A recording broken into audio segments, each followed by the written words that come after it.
What if the routine that got you here is the exact thing holding you back right now? I want to talk about something many of us experience, but we don't always have the right language to describe it. What's up and welcome to Sam Miller Science, where you're joining me just over a decade into my personal journey of working to bridge the gap between metabolism, macros, muscle, and medicine, all while helping coaches scale the impact that they desire and deserve. If you are here, thank you so much for listening and for trusting me to help you elevate your coaching game or to lead you in your transformation to realize your true potential.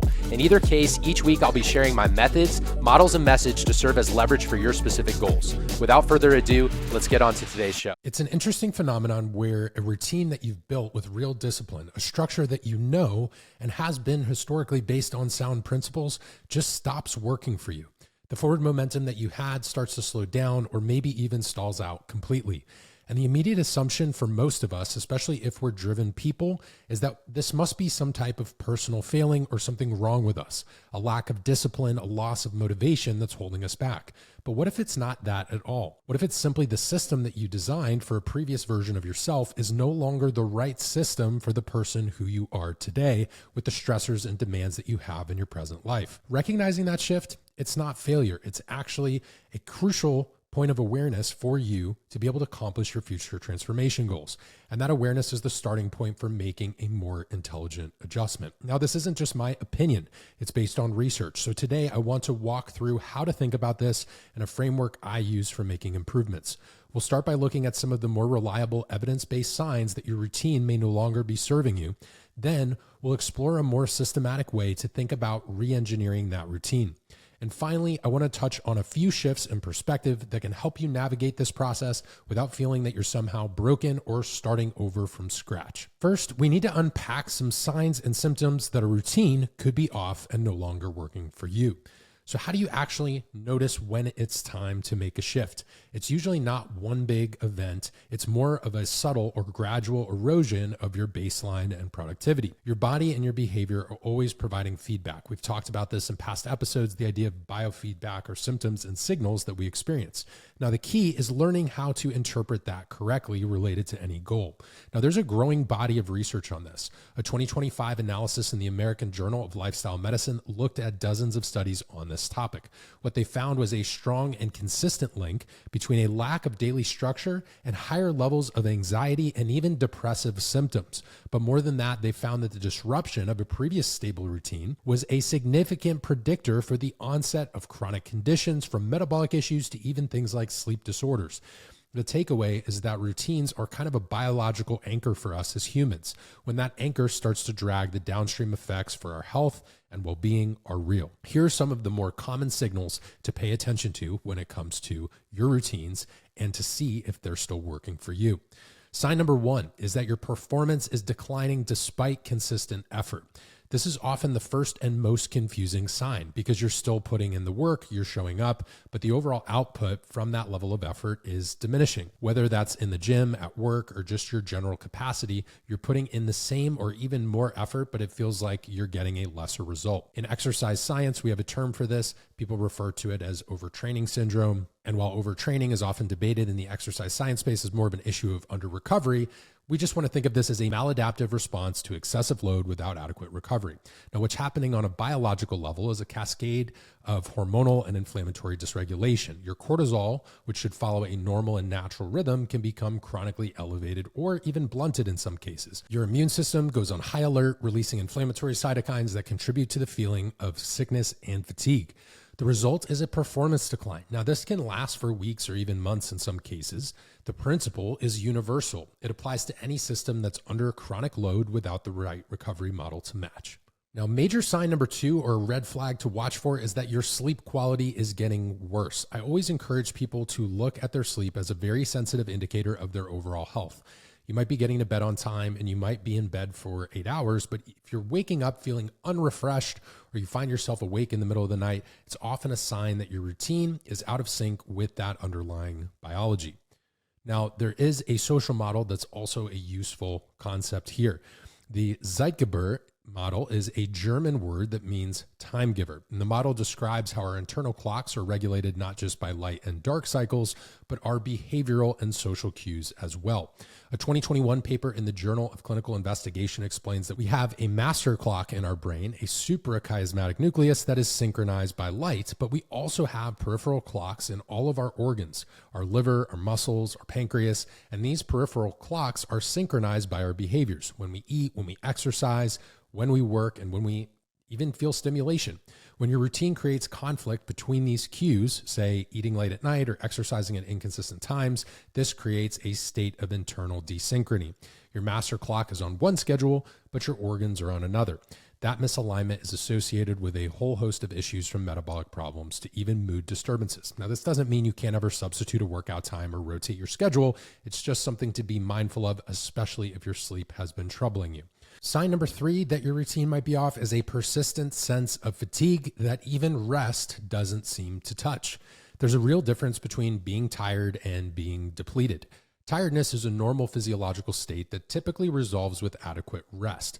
Now, there are cases where we may feel even more depleted or more fatigued beyond just being tired. This is a state of exhaustion that lingers even after a day off or a good night's sleep. If you're consistently waking up feeling fatigued, that could be an overall sign of allostatic overload. Allostasis is the process of adapting to stress. Allostatic load is the cumulative cost of that stress in the body. Every stressor, whether it's physical, psychological, or social, acts as a withdrawal from your body's resources. Recovery behaviors, on the other hand, are like deposits. So sleep, going for a walk, getting sunshine. When your routine is poorly structured for your current life demands, you end up making more withdrawals than deposits, and this physiological bank account can potentially go in the red. Researchers measure allostatic load using a panel of biomarkers, things like blood pressure, C-reactive protein, which is a marker for inflammation, and even cortisol. When these markers are consistently skewed and primarily elevated for things like CRP, it's a sign that the body is in a state of chronic strain. Sign number 4 that we may need to make an adjustment to a routine is an increased state of irritability or a general feeling of being off. This is a subtle one, and it's one of the last things that people connect with their routine because they think of it as just acute or mood related. When your daily structure is creating more stress than it's alleviating, it can lead to sustained physiological stress responses. A 2011 paper in Trends in Cognitive Sciences explains the mechanism here. The prefrontal cortex, which is the part of your brain that handles things like emotional regulation and impulse control, is very sensitive to stress.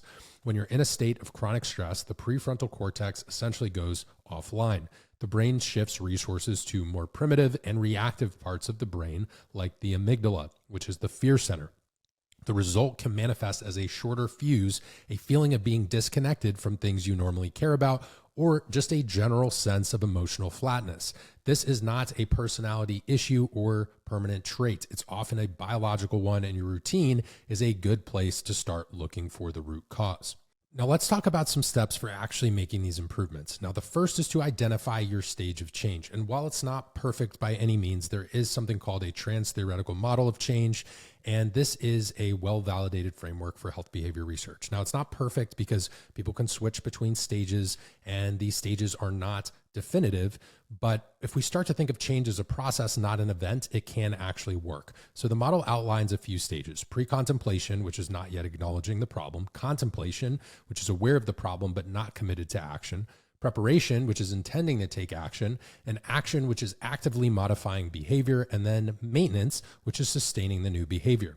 The key insight from this model is that the strategies that work in one stage might be different from strategies that work in another. So if you're in the contemplation stage, for example, your focus should be on gathering information and building motivation, not just a full-scale action plan. Now, ideally, we're switching from motivation to action relatively quickly, but just jumping straight into action when you're in contemplation without any sort of plan or strategy can be a problem. Step 2 is we want to use implementation intentions to bridge the gap between knowing and actually doing. One of the most robust findings in behavior change research is that the gap between our intentions and our actions is often a planning problem, not a motivation problem. This is where the work of psychologist Peter Gallwitzer on implementation intentions is so useful. In a landmark 1999 paper, he showed that forming a specific if-then plan can dramatically increase the likelihood of goal achievement. This means if I miss the gym in the morning, then I will get my workout in at lunch. An implementation intention is simply a plan in the format of if situation X occurs, then I will perform behavior Y. Instead of a vague goal like I'm going to prioritize sleep, you create a very specific action plan. If it's 9:30 p.m., then I will put my phone on the charger in the kitchen on silent and do not disturb, and then I'm going to start my wind down routine. The power of this technique is that it outsources the decision to the environment. You're no longer relying just on pure willpower in the moment because the decision is already made. Gallwitzer's research found that this simple action of pre-planning and a little bit of if-then planning can more than double the rate of goal achievement. Step 3, if we're trying to modify and recalibrate our routines, is applying the minimum effective dose principle. When we're trying to get back on track, the tendency is often to overcorrect, even if it was a previously good routine, by setting a goal that's too ambitious, especially my high achievers who are listening to this. The principle of the minimum effective dose often offers a more sustainable path because it actually asks the question, what's the smallest action I can take that will still produce a meaningful result? You've probably thought about minimum effective dose in terms of supplements or training, so this isn't about lowering your standards, it's more about prioritizing consistency as part of the overall routine. A 2019 paper in the Journal of Lifestyle Medicine noted the importance of creating habits makes this point very, very clear in terms of minimum effective dose. The authors emphasize that consistency is the primary driver of habit formation far more than the size of the action. In fact, studies have shown that missing a day here and there really doesn't derail the habit formation process in the grand scheme of things over long time horizons, but trying to do too much too soon is a strong predictor of giving up entirely. So starting with a version of the behavior that you can do every day without feeling like a major hurdle is probably a great place to start.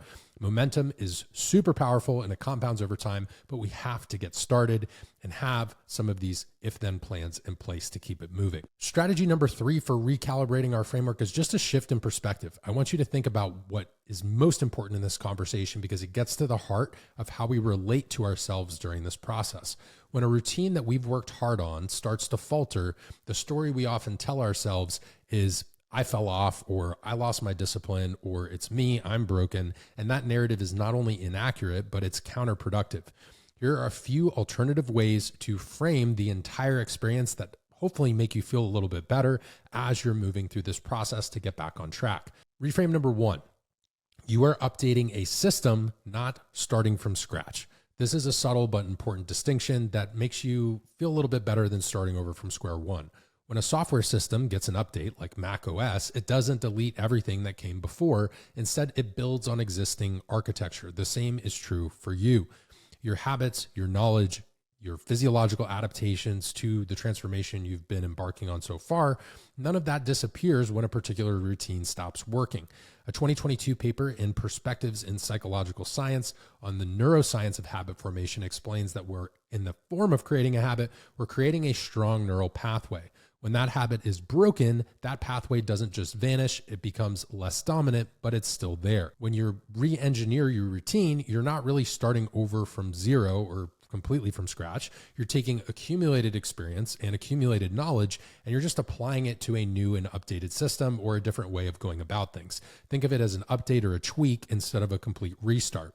Not only is this more accurate in terms of lived experience, but it's also supported by the research too, and it makes things less of a daunting proposition. Reframe number 2 is self-compassion is a performance strategy. I want to address this one directly because I know driven, high-achieving people think a certain way. The instinct is to be super hard on yourself, and that's probably served you in many different areas of your life. But sometimes we see self-compassion as an excuse or form of softness, but the data doesn't support that instinct. A 2017 study in the Frontiers in Psychology looked at the role of self-compassion in health behavior change. The researchers found that individuals who responded to setbacks with self-compassion rather than self-criticism were more likely to get back on track and adhere to health behaviors over the long term. As defined in the research, self-compassion has a few main components. One part is self-kindness. This is recognition of common humanity, the understanding that everyone struggles and goes through stuff sometimes. And mindfulness is another piece of this, observing your difficulty without being completely consumed by it in your daily life. So realize this isn't about making excuses. It's about preventing one single setback from turning into a snowball or prolonged spiral. And by using some of this, you can ensure long-term progress. So now it's time to bring this all together as we work to recalibrate your routine. A well-designed routine is one of the most powerful tools we have for managing our biology and improving our performance. But remember, your routine isn't a static document as much as we may like it to be. We're humans and we go through different seasons of life. Your routines encompass living systems, and those have to be adapted as our lives change. The key is to learn how to read signals and determine when the system needs an update and have a framework for making those updates systematically, and then approaching the entire process with a mindset that supports long-term growth instead of just being paralyzed by short-term perfection. Remember, when your routine breaks down, you're at an inflection point and you can navigate this with awareness, but that doesn't mean that you're broken or that you can't make progress with a new routine. That's what this show is all about. Not quick fixes, but how to build durable systems to improve our health. We're playing the long game, and sometimes that requires perspective. Thanks so much for tuning into today's episode. If it was helpful for you or reframed your perspective about routines, or maybe there's some things in your life that you're looking to recalibrate, please leave a 5-star rating and review if this was valuable and it helped you to get back on track. If you think someone else would benefit from the show, you can always support the content that my team and I make here by sharing the show on social media. You can tag me. I'm at Sam Miller Science on just about every major platform. If you're on video, give it a thumbs up on YouTube or subscribe on Spotify so you never miss a new drop in the feed. Thanks to listeners like you, the show has continued to reach more and more people since we started in 2019, and I'm looking forward to continuing to teaching and sharing in 2026 and beyond. Thanks so much for listening today, and I'll talk to you in the next show.